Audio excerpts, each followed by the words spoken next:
नमस्ते दोस्तों, न्याय वेदिका में आप सभी का स्वागत है। लास्ट क्लास में हमने देखा था कि British expansion in Indian territories कैसे कैसे हुई थी। हम मॉडर्न इंडियन हिस्ट्री की सीरीज़ को कंप्लीट कर रहे थे। तो British expansion in Indian territories का पार्ट 1 जो है वो हमने कंप्लीट कर लिया था, जिसमें हमने बंगाल के बारे में देखा था, हैदराबाद देखा था और कर्नाटक देखा था कि इन तीनों जगहों पर ईस्ट इंडिया कंपनी ने कैसे अपना शासन स्थापित किया था। अब हम आज इस स्लाइड में कंप्लीट करने का कोशिश करेंगे अवध को और मैसूर को, सिख और मराठा। तो देखते हैं आज इस सेशन में हम कितना कंप्लीट कर पाते हैं। वीडियो ज़्यादा लंबी ना हो तो उसको ध्यान में रखकर हम इस सेशन को कंप्लीट करेंगे। तो हम आगे बढ़ते हैं। तो कल हमने कुछ क्वेश्चन भी किए थे यूपी पीसीएस के। अब हम आगे बढ़ते हैं। अब हम अवध को देखते हैं। हमने कल इसका लोकेशन देख लिया था, ये था हमारा भारत। तो यहाँ पे होती थी हमारी दिल्ली। उस समय दिल्ली का शासनकाल था मोहम्मद शाह रंगीला के पास, और यहाँ था हमारा अवध। अवध एक क्षेत्र हुआ करता था, पूरा ये एरिया है अवध का। यहाँ पे हम बात करें तो ये है दिल्ली, ये है मोहम्मद शाह रंगीला का शासनकाल। जैसे मैंने बताया था कि 1707 में जब औरंगजेब की मृत्यु हो गई थी, तो उसके बाद जितने भी जो भी शासक आए जो कि दिल्ली पर राज किए थे, वो सब बहुत ही अय्याश टाइप के थे और उतने वो शक्तिशाली नहीं थे जितना कि औरंगजेब था। तो उसके बाद धीरे धीरे दिल्ली का शासन कमज़ोर होता चला गया और जितने भी जो क्षेत्रीय शक्तियाँ थी, रीजनल पावर थे, वो बढ़ते चले गए। अब हम थोड़ा सा इसके इतिहास के बारे में जान लेते हैं। जो अवध है उसका प्राचीन नाम जो है वो कौशल हुआ करता था। जब हम देखते हैं महाजनपद काल में, जब तो वहाँ पे 16 महाजनपद हुआ करते थे, जिसमें एक जनपद जो है कौशल भी था। तो कौशल जो है इसका प्राचीन नाम था। और इसका इम्पोर्टेंस अगर देखा जाए तो ये जो है गंगा नदी बेसिन, उपजाऊ भूमि जो हुआ करती थी, वहाँ से लैंड रेवेन्यू मिलता था। ये पूरा गंगा जो नदी है, गंगा रिवर का बेसिन हुआ करता था, जिसे लैंड रेवेन्यू अच्छा खासा मिल जाता था। तो इसलिए इसका इम्पोर्टेंस था। इसलिए जो ईस्ट इंडिया कंपनी थी वो भी इसे हड़पना चाहती थी। अगर यहाँ के सूबेदार की बात करें, जब यहाँ पे मोहम्मद शाह रंगीला दिल्ली का शासन काल था उसके हाथ में, तो उस समय सूबेदार था सादत खां, जो कि योग्य शासक था, एलिजिबल था। और 1722 में क्या हुआ कि अवध को अलग राज्य बना दिया गया था, क्योंकि जब सादत खान ने देखा कि दिल्ली का जो शासन काल है, जो शासन व्यवस्था वो डगमगा रही है, तो सादत खान ने क्या किया, अवध को एक नया अलग राज्य घोषित कर दिया। जैसे कि हमने हैदराबाद में भी देखा, 1724 में उसे एक स्वतंत्र राज्य घोषित कर दिया गया था। उसी क्रम में इस अवध को भी 1722 ईस्वी में अलग राज्य घोषित कर दिया गया और इसकी राजधानी फैजाबाद बनाई गई। और इसकी जो उपाधि है, सादत खान को बुरहान उल मुल्क की उपाधि दी गई थी।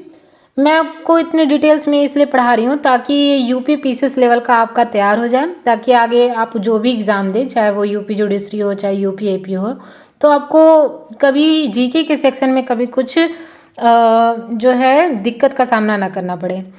तो ये यूपी पीसीएस लेवल की आपकी पढ़ाई हो रही है, तो इसे ध्यान से सुनिएगा। हो सकता है आपको ये थोड़ा कंटेंट ज़्यादा लगे, पर ये एक बार आप इसे कंप्लीट कर लेंगे तो आगे कभी कोई दिक्कत नहीं आएगी, इसलिए थोड़ा सा डिटेल में है। तो इसकी उपाधि जो है वो बुरहान उल मुल्क की उपाधि दी गई थी। जैसे कि हमने देखा था कि हैदराबाद में भी उन्होंने एक उपाधि धारण कर रखी थी, निज़ाम उल मुल्क की। उसी तरह से यहाँ भी उपाधि चलती थी बुरहान उल मुल्क की। जो भी यहाँ का शासक होता था वो ये उपाधि ग्रहण कर लेता, जैसे यहाँ पे अभी सादत खां था। हम सादत खां की बात करें तो एक नादिर शाह था जो कि यहाँ गल्फ कंट्री से आया था। उसने सादत खां के साथ मिलकर 1739 में दिल्ली पर आक्रमण किया था। और बाद में क्या हुआ कि सादत खां जो है डर के कारण ही आत्महत्या कर लेते हैं। देखा कि नादिर शाह दिल्ली पहुंचाया, उसी की हेल्प से आया था, पर देखा कि अब धीरे धीरे जो है वो सारे भारत पे कब्जा कर रहा है और अवध की तरफ आ रहा है, तो डर के कारण ही उन्होंने आत्महत्या कर ली थी। अब सादत खां के बाद बात करें तो सफदर जंग आया था। ये जो सफदर जंग था ये सादत खां का भतीजा था और इसने ही ये घोषणा करवाई थी, डिक्लेरेशन करवाया था कि जो अवध का नवाब होगा वही मुगलों का वजीर भी होगा। जो वजीर का पोस्ट था उसने कहा कि जो भी अवध का नवाब होगा, ठीक है, जो भी अवध जो यहाँ पे शासनकाल संभालेगा वो मुगलों का वजीर एक तरह से हो जाएगा, मतलब बाई जैसे ही पोस्ट वो लेगा वो वजीर हो जाएगा। उसके बाद सुजाउद्दौला आया सफदरजंग के पास बाद।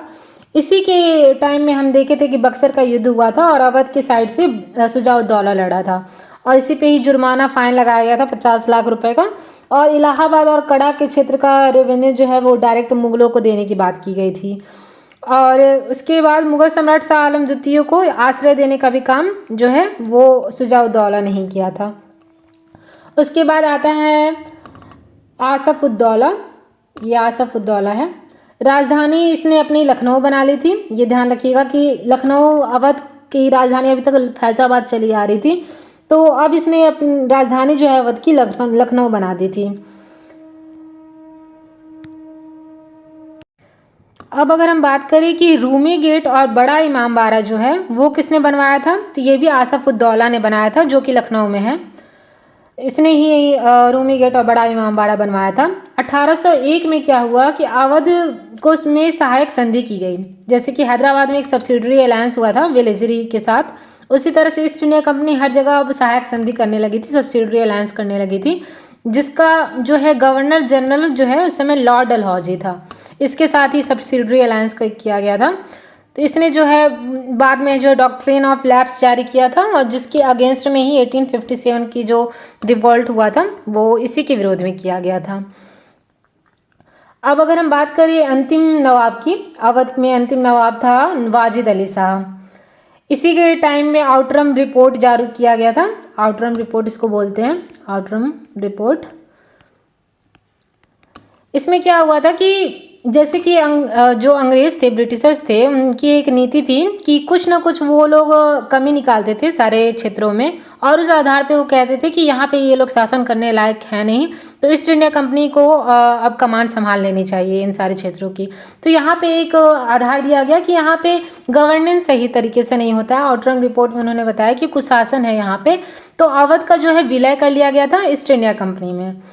अब हम देखते हैं कि जो अंतिम नवाब थे वाजिद अली शाह, उन्हीं की वाइफ थी बेगम हजरत महल, जो हम आगे पढ़ेंगे कि 1857 में जो अवध के साइड से जो लोग रिवोल्ट कर रहे थे उसमें जो मेन लीड थी वो बेगम हजरत महल थी। अब हम आगे बढ़ते हैं, मैसूर के बारे में पढ़ते हैं। अब मैसूर के बारे में हम थोड़ा सा मैसूर का इतिहास समझ लेते हैं कि ये मैसूर बना कैसे। तो पहले यहाँ पे दो प्रकार के साम्राज्य हुआ करते थे, एक बहमनी था और एक विजयनगर था।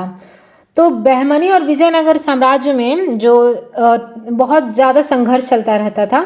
तो संघर्ष 1565 ईस्वी में एक हुआ था। ये थोड़ा सा ओवरव्यू है, इन चीज़ों के बारे में आपको पता होना चाहिए क्योंकि ये थोड़ा सा हमारा जो मिडिवल इंडिया है उसका ये पार्ट है, तो एक फ्लो बना रहे। तो थोड़ा सा मैंने मिडिवल इंडिया का भी यहाँ से पार्ट लिया है ताकि थोड़ा सा कॉन्सेप्ट क्लियर हो जाए। तो इन लोगों के बीच जो है हमेशा एक संघर्ष चलता रहता था। तो 1565 में एक युद्ध हुआ था जिसको हम तालीकोटा का युद्ध, बनेरहट्टी का युद्ध या राक्षस टांगड़ी का युद्ध भी कहा जाता है। इसी पे एक मूवी भी बन रही है इस टाइम पे। तो इसके द्वारा ही विजयनगर का अंत हो गया था और बहमनी जो है वो बीजापुर गोलकुंडा जिसे कहा जाता है वो जो है वो जीत गया था। विजयनगर का फाउंडर की बात करें तो विजयनगर का फाउंडर था हरिहर और बुक्का। इसकी कैपिटल थी हम्पी कर्नाटक और इसका शासन व्यवस्था जो इसमें सबसे फेमस नाम जिस शासक का आता है वो है राजा कृष्णदेव राय, जो कि तुलुक डायनेस्टी के थे और इन्हीं के दरबार में अष्ट दिग्गज हुआ करते थे। ये क्वेश्चन भी कई बार पूछा जाता है कि जो अष्ट दिग्गज होते थे वो किसके दरबार में थे, तो कृष्णदेव राय के दरबार में हुआ करते थे। और इन्होंने ही अमुक्त मालेदा एक ग्रंथ थी तेलुगु में लिखी गई है, ये इन्होंने ही लिखवाया था। और इसी के विजयनगर का जब साम्राज्य का अंत हो गया था तो इसी के अवशेष पे मैसूर का वाड्यार वंश चला था। यहीं से हमारे मैसूर की स्थापना हुई और इसमें वाड्यार वंश का शासनकाल चलता रहा। इसके अंतिम शासक की अगर बात करें तो चिक्का कृष्णराज इसके अंतिम शासक थे। चिक्का कृष्णराज के बाद जो है नंदराज और देवराज उनके दो पुत्र थे, इनका शासनकाल आया। इन्हीं का सिपाही एक था हैदर अली। हम थोड़ा सा हैदर अली के बारे में जान लेते हैं। हैदर अली जो है वो उसको जो है फ्रांस का सपोर्ट मिलता था काफ़ी ज़्यादा, वो भी फ्रांस से बहुत ज़्यादा इन्फ्लुएंस्ड था। तो ईस्ट इंडिया कंपनी जो है वो मैसूर को हड़पना चाहती थी। और हम जैसे पहले भी देख चुके हैं कि इंग्लैंड और फ्रांस के बीच हमेशा से युद्ध चला आ रहे थे। 7 वर्षीय युद्ध जो है विश्व स्तरीय स्तर पे चल रहा था, ग्लोबल लेवल पे। और उसी बीच देखा कि मैसूर को जो है फ्रांस का सपोर्ट मिल रहा है और धीरे धीरे मैसूर पे जो है फ्रांस का कब्जा हो जाएगा। तो ईस्ट इंडिया कंपनी जो है इसे हड़पना चाहती थी। ये जो हैदर अली था उसी को जो है मेन जो है संस्थापक माना जाता है आधुनिक मॉडर्न जो मैसूर है। ईस्ट इंडिया कंपनी यहीं पे फोर्ट सेंट जॉर्ज मद्रास में बना लेती है। और बाद में ईस्ट इंडिया कंपनी और फ्रांस के बीच जो है संघर्ष हुए थे, जिसको हम आंग्ल मैसूर वॉर कहा जाता है। पहले इंग्लैंड और फ्रांस में ही कार्नेटिक वॉर हुआ था। उसी के बाद हम देखते हैं कि आंग्ल मैसूर वॉर भी इन दोनों के बीच हुआ था। तो अगर हम फर्स्ट एंग्लो मैसूर वॉर की बात करें तो ये जो है हुआ था 1767 से 69 के बीच में, 1767 टू 69। ये हैदर अली जो कि सेनापति था और ब्रिटिशर्स के बीच में हुआ था। उस समय अगर हम बात करें ब्रिटिश गवर्नर कौन था तो वो वेरलेस्ट थे। और इसमें विनर जो है हैदर अली रहा था। और इसके अंत में लास्ट में हुई थी ट्रीटी ऑफ मद्रास की संधि, और ये हुआ था 4 अप्रैल 1769 को। इसके बाद सेकेंड एंग्लो मैसूर वॉर हुआ, जिसमें हैदर अली एक साइड पे था और एक साइड पे ब्रिटिशर्स थे। और ब्रिटिशर्स में जो गवर्नर थे वो थे वॉरेन हेस्टिंग्स। और इसमें ब्रिटिशर्स की विजय हुई थी, जीत गए थे। और यहाँ पे हैदर अली के हम देखते हैं डाइड ड्यू टू कैंसर। यहाँ पे हैदर अली की मृत्यु हो जाती है। और जो उनका पुत्र था ये मेन है टीपू सुल्तान। ये बहुत ही फेमस नेम है, हम अपने इतिहास में पढ़ते हैं। ये अब थ्रोन पे बैठता है। उसके बाद 1780 से 84 के बीच में एंग्लो मैसूर वॉर चला और इसका अंत हम देखते हैं कि ट्रीटी ऑफ मैंगलोर हुआ था 1784 में। तो इसके द्वारा इसका अंत हो गया था। अब हम अगर थर्ड एंग्लो मैसूर वॉर की बात करें तो ये 1790 से 92 के बीच में हुआ था। इस समय गवर्नर ईस्ट इंडिया कंपनी की तरफ थे लॉर्ड कॉर्नवालिस। ये विजय हुए थे। और यहीं पे ट्रीटी ऑफ श्रीरंगपट्टनम की गई थी 1792 को। British and their colleagues got half of Tipu state. यहाँ पे टीपू को बस हराना मेन मोटिव नहीं था, यहाँ पे मेन मोटिव था कि टीपू को नीचा दिखाया जाए। तो इन्होंने आधा साम्राज्य मैसूर का ले लिया और recovery of 3 crore rupees from Tipu as a war damages. Okay, अब हम आगे बढ़ते हैं। अब हम फोर्थ एंग्लो मैसूर वॉर देखते हैं। ये हुआ था 1796 से 99 के बीच में। इसमें जो है गवर्नर जो थे ईस्ट इंडिया कंपनी की तरफ से वो थे लॉर्ड वेलेस्ली। ये जीत गए थे। यहाँ पे टीपू सुल्तान को की हत्या कर दी गई थी, क्योंकि उन्होंने देखा टीपू सुल्तान ऐसे तो हार मानने वाला है नहीं, तो लास्ट में उन्होंने उसकी हत्या करवाई थी। और मैसूर का इस तरह से विलय हम देखते हैं कि वो ईस्ट इंडिया कंपनी जो है हड़प ली थी मैसूर को। और उन्होंने एक कथन उस समय कहा था ईस्ट इंडिया कंपनी ने कि पूर्व का साम्राज्य अब मेरे कदमों में आ गया है। अब अगर बात करें यहाँ puppet ruler signed the subsidiary alliance after the death of Tipu Sultan. अब उसके बाद जितने भी टीपू सुल्तान के बाद जो रूलर आए वो जो है एक पपेट रूलर ही थे जो कि ईस्ट इंडिया कंपनी की तरफ से ही काम करते थे। तो उन्होंने एक सब्सिडरी अलायंस देखी, यहाँ भी सब्सिडरी अलायंस हो गया after the death of Tipu Sultan. यहाँ पे सब्सिडरी अलायंस की बात करें तो ये फर्स्ट बॉट बाई डुप्लेक्स, जो हम लोग पढ़े थे कि फ्रांस में एक डुप्ले था फ्रेंच का गवर्नर, इसके द्वारा ही सब्सिडरी अलायंस लाया गया था। और adopted by Hyderabad first history हमने देखा कि वेलेस्ली के साथ की गई थी, फिर मैसूर में की गई थी, फिर त्रावणकोर में भी की गई, फिर अवध में की गई, फिर पेशावर में की गई। इस तरह से अब सब्सिडरी अलायंस के थ्रू उन लोगों ने हड़पना शुरू कर दिया था। यहाँ पे हमने दो महत्वपूर्ण शासक के बारे में जाना था, हैदर अली और टीपू सुल्तान। तो इनके बारे में थोड़ा सा जान लेते हैं क्योंकि इससे क्वेश्चन बने हुए हैं, क्योंकि ये बहुत ही इम्पोर्टेंट शासक रहे हैं अपने भारतीय इतिहास में। तो 1761 में फाउंडर ऑफ मॉडर्न मैसूर इनको माना जाता है। इनकी डेथ जो है 1782 में हो गई थी। इन्होंने हेल्प किया था फ्रांस का। और टीपू सुल्तान की बात करें तो इनका जो है शासनकाल 1782 से 1799 रहा है। इन्होंने बादशाह की उपाधि ली थी और ट्रीटी ऑफ लिबर्टी बोला जाता है जो श्रीरंगपट्टनम में हुई थी कैपिटल, इसे ट्रीटी ऑफ लिबर्टी कहा जाता है। टाइगर ऑफ मैसूर बोला जाता है इनको। मेंबर ऑफ जैकोबिन्स क्लब, जैसे मैंने बताया कि फ्रेंच से बहुत ज़्यादा ये लोग जो है इन्फ्लुएंस्ड थे, तो इन्होंने जैकोबियन क्लब की सदस्यता भी ग्रहण कर ली थी। फ्रेंच रिवॉल्यूशन इन्फ्लुएंस इन पर था। इनका अदर नेम है सेरे मैसूर, जिसको सिटीजन टीपो भी कहा जाता है। इनकी मृत्यु 1799 में हुई थी। इनका एक बहुत फेमस कोटेशन है कि भीड़ की तरह अगर 100 दिन जीने से बेहतर है कि शेर की तरह एक दिन जिया जाए। ये कोटेशन कई बार लिख के पूछ लिया जाता है कि ये किसने कहा था। ये सिद्धांत था हमारे टीपू सुल्तान का। उसके बाद अगर हम बात करें कि इन्होंने कुछ चीज़ें स्टार्ट की थी, कुछ इनोवेशंस थे इनके, जैसे इन्होंने जितनी भी नौसेना है हमारी उसको मजबूत करने का पूरा काम किया था। माप तौल की जो मेजरमेंट की जो सिस्टम्स होते हैं उसके बारे में इन्होंने बताया। कैलेंडर जो सिस्टम है उससे स्टार्ट किया। रॉकेट सिस्टम स्टार्ट किया, विकास किया। और विदेशों में दूध भेजना इन्होंने शुरू किया था कि कुछ एम्बेसडर्स भेज जाएं। और सिक्का ढलाई के लिए नए तरीके जो न्यू इनोवेशन है वो किए गए थे। अब हम पंजाब की बात करते हैं।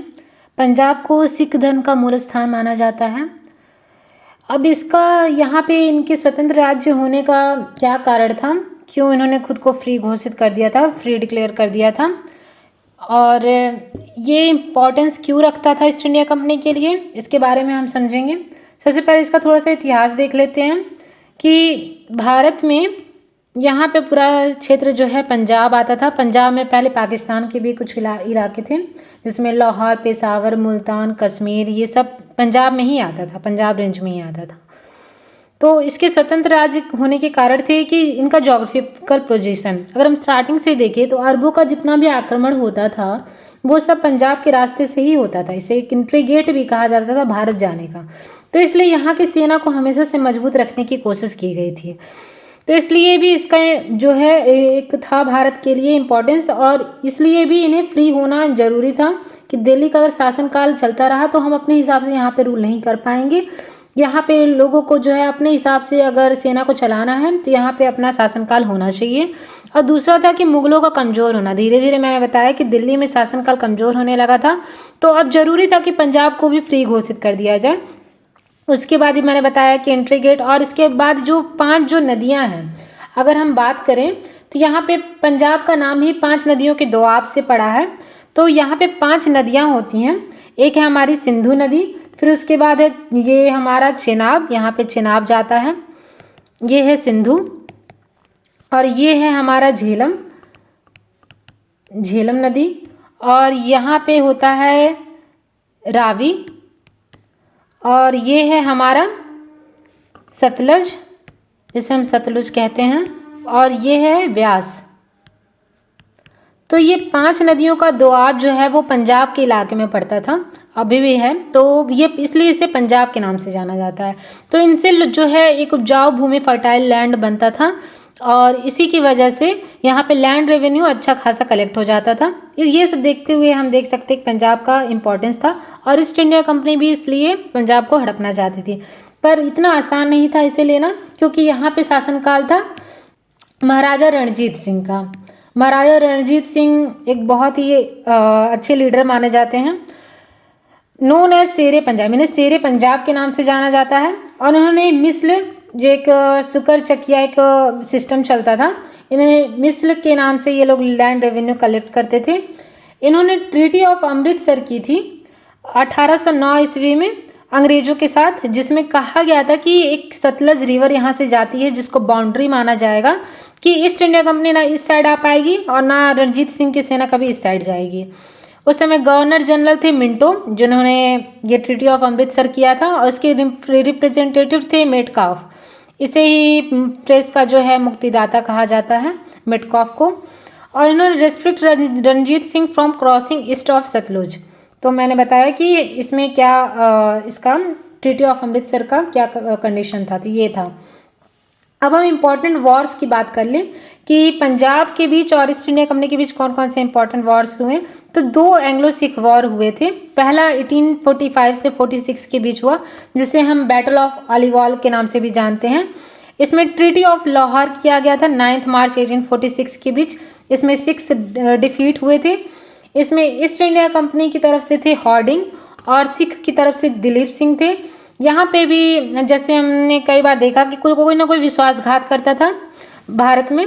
तो यहाँ पे विश्वासघात एक लाल सिंह करके एक व्यक्ति थे, इन्होंने छल कपट किया अपने दाना रणजीत सिंह के साथ, जिसके कारण ईस्ट इंडिया कंपनी जीतने में सफल हुई थी। उसके बाद अगर हम सेकेंड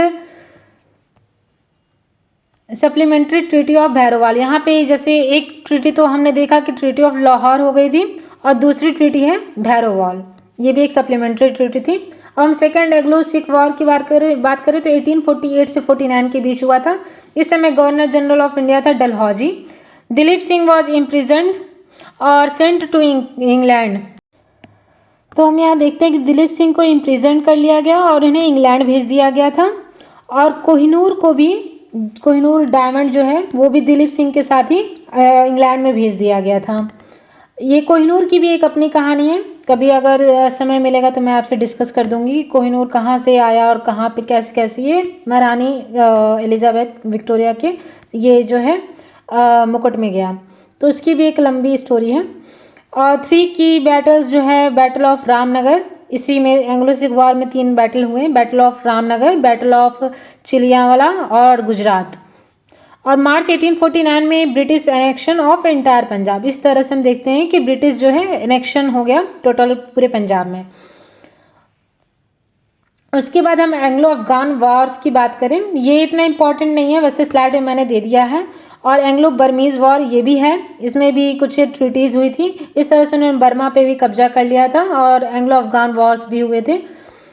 इसके बाद यहाँ पे एंग्लो मराठाज वॉर भी हैं, किस तरह से उन्होंने मराठा पे कब्जा किया।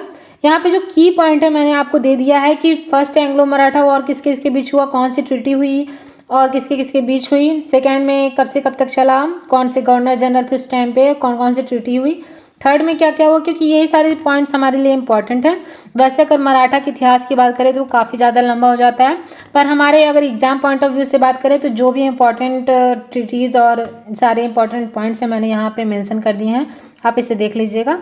कि मराठा ट्रीटीज़ मैंने बताया कि ट्रीटी ऑफ पुरंदर है, ट्रीटी ऑफ संगौला और ट्रीटी ऑफ झलकी है, तो ये किसी इसके बीच हुई थी। ये सारे की पॉइंट्स हैं जो आपको याद करने हैं, तो ये आप देख लीजिएगा।